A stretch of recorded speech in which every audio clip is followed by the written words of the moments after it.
ഓം നമോ ഭഗവതേ വാസുദേവായ. ഓം നമോ ഭഗവതേ വാസുദേവായ. ഓം നമോ ഭഗവതേ വാസുദേവായ. നമ്മള് ഇന്നലെ കാളിയന്റെ അഹങ്കാരത്തിന്റെ ശമനവും കാളിയൻ അവസാനം ഭഗവാൻ മോക്ഷം കൊടുത്തതും അനുഗ്രഹിച്ചതുമൊക്കെ നമ്മൾ വായിച്ചു. ഇന്ന് നമ്മൾ വീണ്ടും രാധാകൃഷ്ണന്റെ, രാധാദേവിയുടെയും ഭഗവാന്റെയും ആ സ്നേഹത്തെക്കുറിച്ച് നമ്മൾ ഇന്ന് നോക്കാം.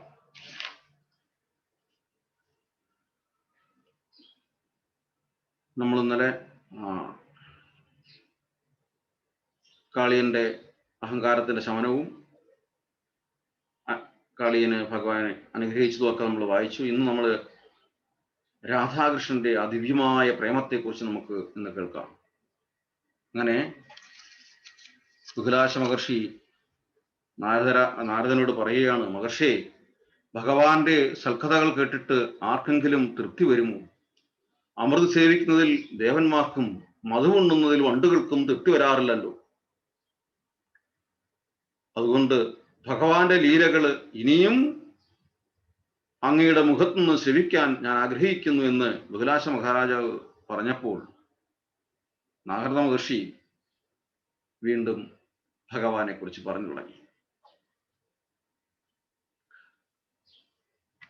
മുമ്പ് ഭാണ്ഡീരവനത്തിൽ വെച്ച് ബ്രഹ്മാവിന്റെ കാർമ്മികത്വത്തിൽ രാധാകൃഷ്ണ വിവാഹം നടന്നതും താമസിയാതെ തന്നെ ഭഗവാൻ ശിശുരൂപം ധരിച്ചതുകൊണ്ട് രാധ ദുഃഖിച്ചപ്പോൾ അശരീരി ഉണ്ടായതും നേരത്തെ നമ്മൾ പറഞ്ഞതാണ്. മനോഹരമായ വൃന്ദാരണ്യത്തിൽ വെച്ച് തന്റെ മനോരഥം സാധിക്കുമെന്ന അശരീരവാക്യത്തിൽ വിശ്വാസമർപ്പിച്ചുകൊണ്ട് രാധ ആകാംക്ഷാഭരിതയെ ദിവസങ്ങൾ കഴിച്ചുകൊണ്ടിരുന്നു.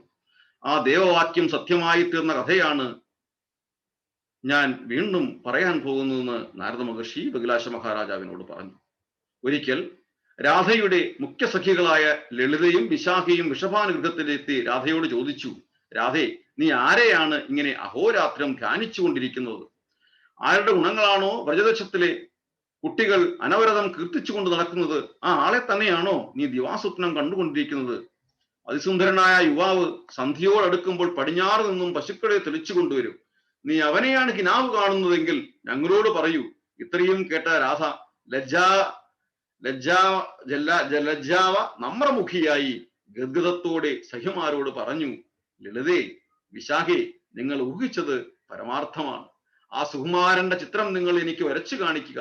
ഇത് കേട്ട സഖിമാർ നന്ദനന്ദനന്റെ മനോഹരമായ ചിത്രം വരച്ച് രാധയ്ക്ക് കാണിച്ചു കൊടുത്തു. ആ ചിത്രം കണ്ട് രാധ കൂരിത്തെരിച്ചു. അതും കയ്യിൽ വെച്ചുകൊണ്ട് ആനന്ദത്താൽ മതിമറന്ന് സ്വയം വിസ്മൃതിയിലാണ്ടുപോയി. വൃഷഭാനുപുത്രിയായ ആ യുവതരുണി ഭാണ്ഡീരവനത്തിൽ യമുനാതടത്തിൽ വെച്ച് പീതാംബരധാരിയായ ആ ശ്യാമസുന്ദരൻ വിഹരിക്കുന്നതിൽ മനസ്സിൽ കണ്ടു. പെട്ടെന്ന് കണ്ണുമിഴിച്ച അവൾ ആരെയും കാണാതെ ദുഃഖിച്ചു. വിരഹവേദന വർദ്ധിച്ചു കൊണ്ടിരുന്നു. അകലെ ഒരിടുങ്ങിയ വീതിയിലൂടെ പോയിരുന്ന കൃഷ്ണനെ സഖിമാ കാണിച്ചു കൊടുത്തു. ജനാലയിലൂടെ ആ രൂപം നോക്കിക്കണ്ട ഉടൻ രാധ മൂർച്ഛിച്ചുപോയി. ഭഗവാനും രാധയുടെ അതിശയകരമായ സൗകുമാര്യം കണ്ടുവെങ്കിലും ലീലാരതനായ നടന്ന് അകന്നു. തന്റെ പ്രിയ സഖിമാരോട് രാധ പറഞ്ഞു, ലളിതേ, എന്റെ ശരീരവും മനസ്സും വിരഹാഗ്നിയിൽ വന്നിരുന്നു. ലളിത പറഞ്ഞു, ഹേ ശോഭനെ, ശ്രീകൃഷ്ണ പ്രേമം നേടാൻ കൃഷ്ണഭക്തി വർദ്ധിപ്പിക്കുക മാത്രമേ വഴിയുള്ളൂ.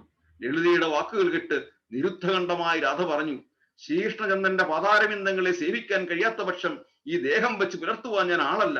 തീവ്രമായ വിരഹദുഃഖത്തിൽ നിന്ന് ഉദിച്ച രാധയുടെ വാക്കുകൾ കേട്ട് സഖി പരിഭ്രമിച്ചു. കാളന്തി തീരത്ത് വിശ്രമിച്ചിരുന്ന കൃഷ്ണന്റെ സമീപം അവർ ഓടിയെത്തി. ഒരു കദംബ വൃക്ഷിച്ചുപെട്ടിരുന്ന കൃഷ്ണന്റെ സവിധത്തിലെത്തി അവൾ വിനയപൂർവ്വം പറഞ്ഞു, കഴിഞ്ഞ ദിവസം അങ്ങയെ ആ തെരുവിൽ കൂടെ നടക്കുമ്പോൾ കണ്ടത് മുതൽ രാധയ്ക്ക് ഒരുതരം സ്തംഭനാവസ്ഥ നേരിട്ടിരിക്കുന്നു. ആഹാരവും നിദ്രയും സ്നാന അലങ്കാരാദികളും ഉപേക്ഷിച്ച് അവൾ എപ്പോഴും ചിന്താകുലയായി കഴിയുന്നു. അങ്ങയുടെ ദർശനം മാത്രമാണ് അവളുടെ ദുഃഖനാശത്തിനുള്ള പരിഹാരം. അവിടുന്ന് എല്ലാത്തിനും സാക്ഷിയാണ്. സൃഷ്ടിസ്ഥിതി അന്തങ്ങൾക്ക് കാരണഭൂതനായ അങ്ങ് ഭക്തവത്സലനുമാണല്ലോ. ലളിതയുടെ മധുമൊഴികൾ കേട്ട് ഭഗവാൻ പ്രതിവചിച്ചു, മനഃശാന്തിയാണ് ജീവിത ലക്ഷ്യം. ഒറ്റയ്ക്ക് മനസ്സിനെ ഉറപ്പിക്കാൻ അസാധ്യമാണ്. അതിന് ഒരു ധ്യേയവസ്തു കൂടി വേണം. ധ്യേയവസ്തുവിൽ ഏകാഗ്രമായ പ്രേമം ഉറപ്പിക്കുക. പ്രേമസമാനം മറ്റൊന്നും തന്നെയില്ല. ഭാണ്ഡീരവനത്തിൽ വെച്ചുണ്ടായ ദേവവാക്യം അനുസരിച്ച് രാധയുടെ മനോരഥം അചരേണ സാധിക്കും. അഹൈതുക പ്രേമം സമ്പാദിക്കുകയാണ് അതിന് വേണ്ടത്. എന്നെയും രാധയെയും ഒന്നായി കാണുന്നതാണ് ശരിയായ ഭക്തി. ഞങ്ങൾ പാലും വെളുപ്പും പോലെ കൽക്കണ്ടവും മധുരവും പോലെ ഒന്ന് തന്നെയാണ്. ഞങ്ങൾ തമ്മിൽ ബുദ്ധിഭേദം തോന്നുന്നവർക്ക് സംസാരത്തിൽ മോചനമില്ല. ഏകമേവാദ്വിതീയം ബ്രഹ്മ എന്ന ശ്രുതിവചനം പറയുന്നു. ഇത്രയും കേട്ട് കൃഷ്ണനെ വണങ്ങി തിരികെ എത്തിയ ലളിത രാധയോട് സുഖാരമായി പറഞ്ഞു, ഭവതി കൃഷ്ണനെ ചിന്തിച്ചിരിക്കുന്നത് പോലെ കൃഷ്ണനും ഭവതിയെ തന്നെ ചിന്തിച്ചിരിക്കുകയാണ്. കാഴ്ചയെ രണ്ട് ദേഹങ്ങളായി കാണപ്പെടുന്ന നിങ്ങൾ രണ്ടുപേരും ഒന്നു തന്നെയാണ്. ഇത്രയും കേട്ട രാധ തന്റെ സഖിയായ ചന്ദ്രാനനെ വിളിച്ച് പ്രകാരം പറഞ്ഞു, ശ്രീകൃഷ്ണ പ്രസാദനത്തിനും സൗഭാഗ്യവർദ്ധനത്തിനും വേണ്ടിയുള്ള കർമ്മങ്ങളും പൂജകളും എനിക്ക് പറഞ്ഞു തരൂ. ഇവയെല്ലാം ഗർഗാചാര്യനിൽ നിന്നും നീ മുമ്പ് തന്നെ അറിഞ്ഞു വെച്ചിട്ടുണ്ടല്ലോ. രാധാവാക്യം കേട്ട ചന്ദ്രാനന അല്പം ആലോചിച്ച ശേഷം മറുപടി പറഞ്ഞു, പുണ്യപ്രദവും സൗഭാഗ്യദായകവുമായ കർമ്മമാണ് തുളസി സേവനം. ശ്രീകൃഷ്ണ പ്രീതിക്ക് അതിലും വലുതായ മറ്റൊന്നില്ല. തുളസിയെ നട്ടുപരിപാലിക്കുക, സ്പർശിക്കുക, ധ്യാനിക്കുക, കീർത്തിക്കുക, തുളസീദളങ്ങൾ കൊണ്ട് ഭഗവത് അർച്ചനകൾ ചെയ്യുക, ഇവയൊക്കെ വളരെ പ്രധാനമാണ്. ഇങ്ങനെ വിവിധങ്ങളായ രൂപത്തിലുള്ള തുളസി ഭക്തി അത്രയും വലിയ സുഹൃതം നേടിത്തരും. ശ്രദ്ധയോടെ തുളസി നട്ടു വളർത്തുമ്പോൾ അതിന്റെ ശാഖകളും ദളങ്ങളും പുഷ്പങ്ങളും വർദ്ധിക്കുന്നതനുസരിച്ച് സേവകരിൽ അഭിവൃദ്ധി ഉണ്ടാകും. മറ്റെല്ലാ പത്രങ്ങളാലും പുഷ്പങ്ങളാലും പൂജിച്ച ഫലം തുളസീദളാർച്ചന കൊണ്ട് ലഭ്യമാകുന്നു.